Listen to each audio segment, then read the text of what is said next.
अस्सलाम वालेकुम जी। अभी अडयाला जेल जा रहे हैं। अलकादर ट्रस्ट केस की अडयाला जेल में समाअत है और मैं आपको वाजिया बताना चाहूं कि अलकादर ट्रस्ट केस में जज साहब जो हैं वो सजा देने का इरादा रखते हैं। जज साहब ने दौरान समाअत ये कहा कि जो पॉइंट्स आप यहां उठा रहे हैं, यानी बरीत की दरखास्त के ऊपर जब बहस हो रही थी, उन्होंने कहा कि वो आप हाई कोर्ट में उठाइएगा। तो जिससे वाजिया नजर आ रहा है कि वो किस तरह अलकादर ट्रस्ट केस के अंदर पहले ही सजा देने का इरादा बनाकर रखे हुए हैं। उन्हें कैसे पता कि अपील में जाना है, उन्हें कैसे पता कि सजा होनी है, क्योंकि वो डिसाइड उन्होंने किया, इसलिए उन्होंने कहा कि ये पॉइंट्स आप अपील में उठाइएगा। अलकादर ट्रस्ट केस की बात की जाए तो ना खान साहब ने ना बीबी साहबा ने कोई फाइनेंशियल बेनिफिट लिया, ना ही कोई उन्होंने कोई गेन उससे हासिल किया।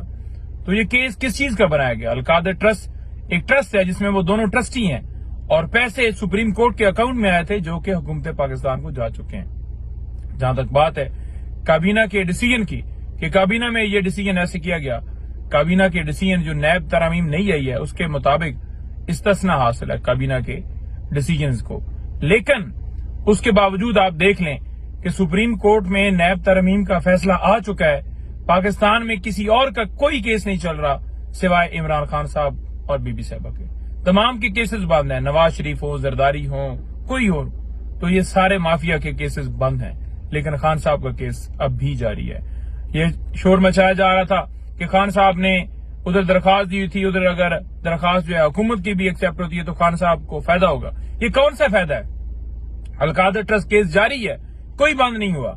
और जहां तोशाखाना केस की बात है, तोशाखाना केस भी नैब से हटाकर FIA के तहत जो है अंडर जो है वो चलाना शुरू कर दिया। तो ये सारी चीजें हैं। आज हम जा रहे हैं, कल भी जानबूझकर पाबंदी लगाई गई गेट पर।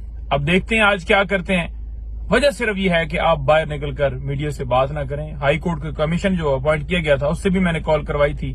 आज फिर देखते हैं क्या करते हैं। बहुत शुक्रिया।